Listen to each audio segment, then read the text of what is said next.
Əl prosesini və mexaniki səhvləri nəzərə alaraq qiymətləndirmə aparır.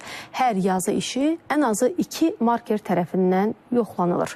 Yeri gəlmişkən 2024-cü ildə 7 milyondan çox yazı işi qiymətləndirilib. Kimisi cavabxanasına heç nə yaza bilməyib, əvəzində müəllimdən kömək istəyib.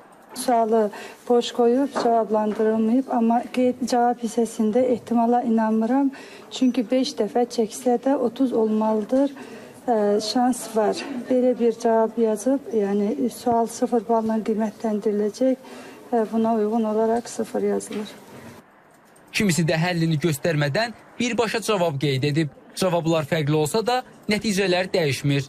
Ətraflı yazı olan suallarda mütləq şəkildə şagird həll prosesinin müəyyən bir mərhələsini yazmalıdır ki, o bal alsın. Həll prosesi olmadan birbaşa cavabın yazıldığı suallarla çox qarşılaşır. Olur, bəli olur. Ona biz 0 bal veririk.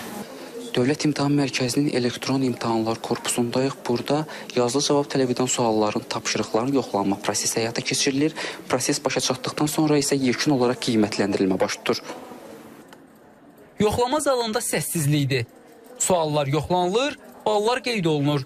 Azərbaycan, ingilis dilləri və riyaziyyat fənni üzrə suallar üzərində yoxlama aparan markerlərin iş prinsipi ilə tanış oluruq. Müxtəlif tip cavablar qarşımıza çıxır. Tamamilə doğru cavablar, müəyyən qədər səhvə, mexaniki səhvə yol verilmiş cavablar. Məsələn, bu sualda burada demək olar ki, şagird birinci mərhələdə düzdür, yığcam yazıb, amma yenə də səhvə yol verməyibdir. X-in 3 olduğunu tapıb, lakin ikinci mərhələdə burada yenə də 28-dən 2, 3-dən 1 və 6-dan 1. Bu hissə tam doğrudur, lakin hesablama səhvinə yol verib 42-də 1 alıb cavabı. Ona görə bu sadəcə sonunda mexaniki səhvə yol verdiyi üçün 3 baldan 2 balla qiymətləndiriləcək. Oxu mətni üzrə maintain sözünün sinonimin tapılmasıdır. Tapılmasından ibarət tapşırılmaz. Burada müəyyən meyarlar var ki, əvvəlcədən bütün markerlərə təqdim olunur və həmin meyarlar əsasında biz qiymətləndirmə aparırıq. Gördüyünüz kimi burada doğru cavab reservdir və doğru cavablandırdığı üçün tam balla qiymətləndirilir. Azərbaycan dili fənni üzrə yoxlamadır. Səbəb nəticə ilə bağlı sualdır. Nəticəni şagird yazmalıdır. Şagird burada bu hissənin səbəbini tapmalıdır. Dövlət İmtahan Mərkəzinin şöbə müdürü Aydın Qasımov bildirdi ki, bəzi abituriyentlər imtahanlarda yazılı cavab tələb edən tapşırıqlara öz mobil nömrələrini və ya hörmət edəcəm qeydlərini yazır. Onlar belə yazaraq tapşırıqdan müsbət bal alacağını düşünür. Amma yoxlama zamanı əlbəttə ki, həmin tapşırıq üçün bal yazılmır. Şöbə müdürü əlavə etdi ki, ixtisas fənn müəllimləri yoxlama prosesinə cəlb edilməzdən əvvəlcə 2 seçim mərhələsindən keçirlər.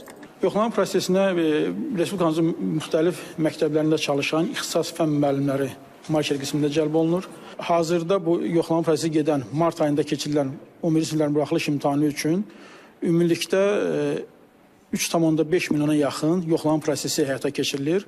Bu 3,5 milyona yaxın yoxlama prosesi şagirdlərin yazdıqları, yəni boş buraxmadıqları, imtina etmədikləri 1,7 milyon yazı işinin ən azı 2 marker tərəfindən qiymətləndirilməsinin nəticəsində bu yoxlama prosesi 3,5 milyonluq yoxlama prosesi formalaşır. Qeyd edək ki, 2024-cü ildə ən azı 7,5 milyon yazı işinin qiymətləndirilməsi həyata keçirilib. Vurğun Mədətov, Anar Ağazadə, İTV Xəbər. Qarabağ Universiteti 7-ci ADA Siyasi Forumuna ev sahibliyi edir. Bu tədbir Azərbaycanın yalnız